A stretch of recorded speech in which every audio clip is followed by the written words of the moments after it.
It was on the last night of Ramadan in July when Amir's childhood was cut short. An Israeli airstrike destroyed his house and killed both of his parents. As the oldest child, he will now have to help bring up his brother and sister, despite the fact he's only 11 years old.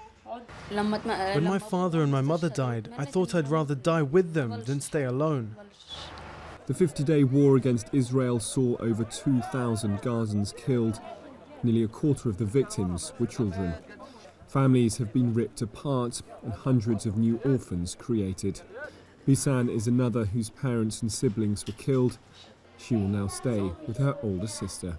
The worst time is at night. She can't sleep at all. She cries all night long and calls for them. She asks where they are. It's so bad that I've started to dread nightfall.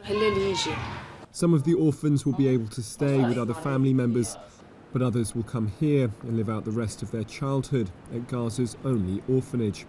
Before the war, there were 120 children living here, but now urgent building work is taking place as more than 250 new arrivals are expected in the coming days. Targeting innocent children affects us, like the child Al-Shanbari. Before, he lost his father. Now he's lost both his father and his mother.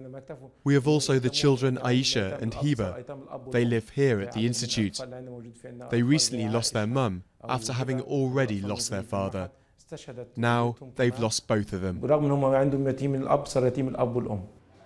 UN says over 350,000 children in Gaza will require psychological support to come to terms with what has happened this summer. Hundreds of children will now spend their lives without the support of one or both of their parents, and the psychological impact of that is almost impossible to measure.